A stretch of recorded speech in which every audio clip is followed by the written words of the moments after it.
guys, welcome back to another video of the Crazy Foursome. So today I am going to give you a super saving plan with zero waste, so reducing your waste while saving money.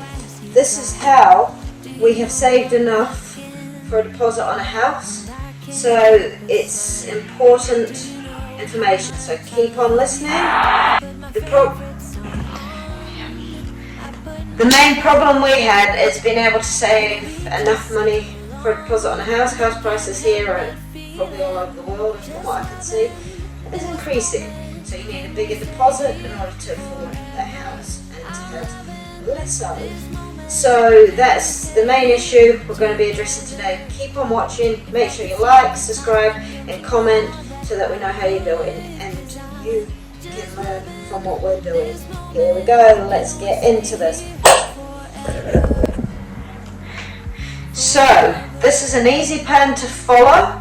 It's step by step, super simple, anyone can do it, no matter what your background is. Saving money can be done by absolutely anyone, and it's important so that you can enjoy financial freedom, which is key. So, tip number one, review your expenses. Make sure you know what you're spending. Are you spending on food? Is that where the most of your money is going? Memberships, accommodation, utilities? Where is that money going? Have a look for your bank statements, review it. You don't have to spend a long time. Find out where you are spending your money. Where's your funnel money? Where's it going? What are you spending each hour of every day paying for? When you're at work, etc. Work out what your day's wages, where's it going. So, from this, by reducing this, we reduced what we could, we stopped what we could, and we've changed what we could to reduce money. This is now saving $100 a week. Yay! Massive saving. Things like your accommodation. So, do you own a house already? Are you renting? Can you make a change there? Can you get a boarder in? What can you do? What's going to help you bring more income in, reduce that cost to you? Is it food? You know, what are you spending a lot of money on? Can you reduce that? So you have a look at absolutely everything. Maybe every week, take a different area and see what you can reduce. So there you go. $100 a week at least. Some of you might be able to do more. Let me know how much you managed to save once you've reviewed. Show me what it's like to be circling in the clouds. Because without you by my side, I would be stuck here on the ground. You're lighting up the way, I can see the road ahead of me. I won't be stumbling in the dark. Your eyes are shining like the stars. By doing that as well, guys, you're reducing all these material things, where things are going, waste as well, so that gets you down to your zero waste goals. Number two, turn off plugs. Very, very simple. Go around and switch off. If you're not using it, don't have it on. You might only seem a simple amount of money to save, but that little bit of money adds up for over a year. By doing this, guess how much we save? Comment, what do you reckon? $50 a week. That's huge. But this has also been achieved by going on to a better plan. So looking at your unit rates, how much you're paying, can someone give you a better plan? There's lots of sites out there that you can do that through, so you don't have to physically do it yourself. There's sites to do it. $50 a week. We get an hour of free power a day, so that really, really does help. Do all those things like turn the dryer on, the washing machine, or see outside the dryer. That's the most important. And using the oven at the same time is another way to reduce your power. So if you're cooking tea, maybe cook your lunches for tomorrow with snacks, get it all in while the heat's there. It reduces the power. Number two, switch off what you're not using and be economical with what you do. So $50 a week, guys. So tip number three, get excited now. Bake your own bread. Now, for some people this may not be possible, but hone those skills, those baking skills. It's quite easy to make bread. I make my own gluten-free bread because it tastes great, I know what's in it, and it's a lot cheaper. So, making your own bread can be a way to save money. Like I say, it's reducing the chemicals, it's reducing the waste, you can be cooking about other things in cooking, so you be economical with your power. This, guess how much this saves us a week, because just remember we eat gluten-free bread, which here is very, very expensive for some reason. So this saves us $10 per week. Amazing. So it might seem a small amount, but these are all going to add up, so keep watching for the end goal because it is amazing how much you can save by taking small, simple steps. So the next one, number 4. So this may be one that you can or can't do now because of restrictions you've got in your areas or whatever. However, join a library. There's many different types of libraries, not just for books. There's toy libraries, there's tool libraries. Have a look in your local area, what's available. There's lots of, could be book stands swapping books, which you don't need to buy books, you don't need to buy endless toys for kids. There's so many options. Even just having a look, second-hand stuff on your local marketplaces, the kids just get as much enjoyment, or borrowing them. Then they have to return them, they can select something new, so your house is not getting cluttered up with stuff, and lots of children are getting enjoyment out of it. You may have to pay a membership, but those memberships pay off. So have a look, search, let me know what type of libraries there are in your area that you can use. There might be something new that we have not heard of, so that'd be great. Even seed swappings and those sorts of things. So instead of buying seeds, you can swap them, collect them, share with other people to grow your own. We were busy parents, or we still are. Throwing the things, you go to a shop, kids want something, you buy them. Not always the best parenting method from our experience. It may work for some people, but not for us. From not buying books and clearing our houses, not buying toys, all that sort of thing, this roughly saves us about $50 a week. So that's another big saving that you can put in that pot. And think of the enjoyment you get by getting something you've not read before, a new toy for the kids, a new tool, new seeds, whatever. Trying to reduce that, and it reduces the waste in your house as well. So another $50 in the bank a week. Boom. So guys, on to tip number 5. Do not buy bottled water. Biggest waste of money you could probably do. I understand if you're in a country where the water's unsafe, so there may be exceptions to this, but where possible, do not buy bottled water. Honestly, I'm not so keen on tap water because of the taste, but we have filters and filter jugs and things to alleviate that. Saving all that plastic, I mean, what happens to it? You can recycle it, but it's better if it's not used in the first place. So do not buy bottled water. It's expensive for what you're getting, and you can just get it from your tap. Easy. So this, honestly, with bottled water, this is a saving for our family of $43.75 a week if we just bought bottled water. Now that's just an insane amount of money on something that you can get out of the tap.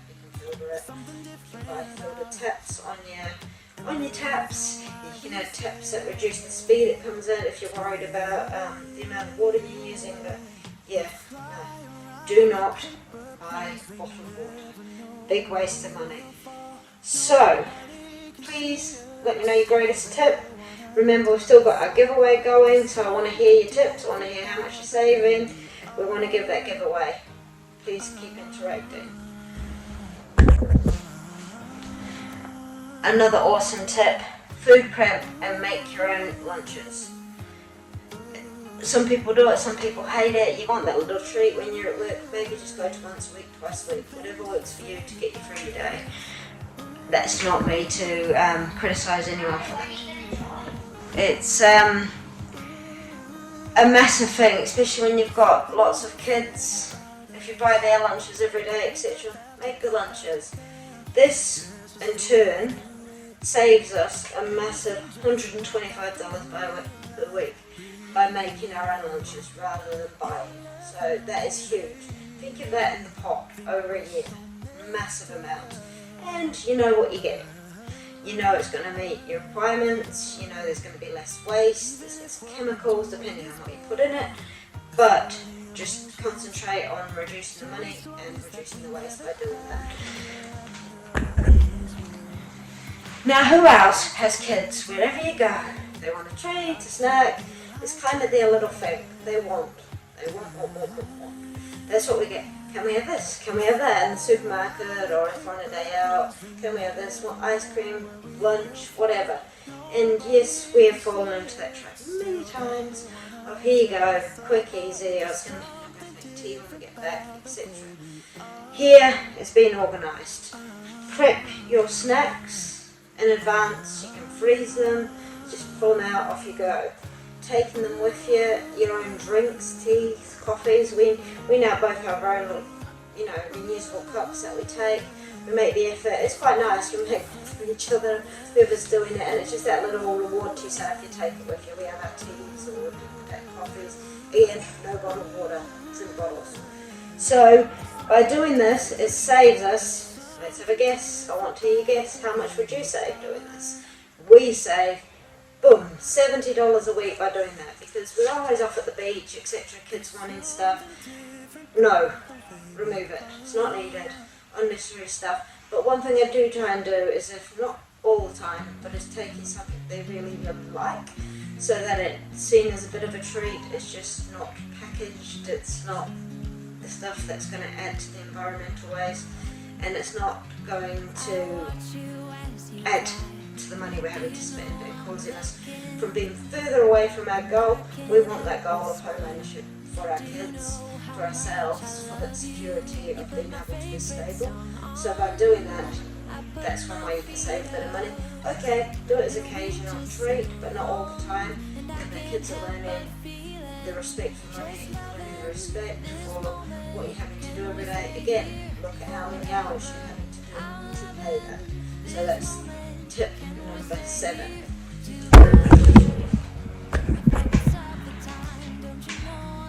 Tip number 8, following on with that, it is making your own snacks. It's part of that one, but just for during the week at home, eating heaps of stuff, as kids do, they're growing, they eat like nobody's business. That's what I should say, but that's my children, forever snacking, always wanting something, and trying to keep it healthy. So you can freeze carrot sticks, you can freeze your cupcakes, you can make healthy cupcakes, your brownies, whatever you want, whatever your kids enjoy, whatever you enjoy, freeze it. And it's not going to be off. Freeze unused bits of, say, tomato puree, etc. I do this, put it in, label it in the freezer, in a container, then you can get it out if you need it, and you don't have to buy another one. So being organised. But by making our own snacks and things, it's probably a $50 a week saving, maybe a bit more. But there you go, $50 in the bank just by making your own snacks and not having to buy pre-made everything, reducing your waste again. So less waste to get rid of, better for the environment. Look. Hi guys again, tip number 9, making your own shampoo. It's so simple, and you can make it to be to your hair type, the condition of your hair, what you're wanting, as many chemicals, as many natural things as you want to, less waste, less packaging. It's so simple. This is something fun to do with the kids. If you've got children, nieces, nephews, whoever, partner, get you doing something rather than going out spending money. Do it at home, make it together. So roughly making our own shampoo saves us around $5 a week. All adds up, depending on the price of the shampoo that you got. If I buy the more expensive ones, yes, it would save me $5 a week, give or take. So yeah, that's just a small saving, but it helps. Let's move on to the next. Right, so tip number 9 is make your own gluten-free pasta or pasta. Pasta is super simple to make once you know how. So make your own pasta. Easy. Because I have to eat gluten-free because of my allergies, it gets really expensive. And it's nice to have pasta. It's something that I find reduces what I'm using. It fills me up. So that by doing that, it can save $7 per week. $7. It adds up, you know. So keep the little ones going. They add to the big ones. Again, put in that pot so you can see where you're saving money from. Give it a month and you will see a difference. Even a week, you'll see a huge difference. Boom, on to the next. Right, so another one that's useful is making your own moisturizer. Honestly, I suffer from polycystic ovaries and I've been making my own face washes and moisturizers, but this is where I'm just talking about moisturizers, and I'm not having problems with it. So obviously the chemicals and things, and some of them weren't right for my skin.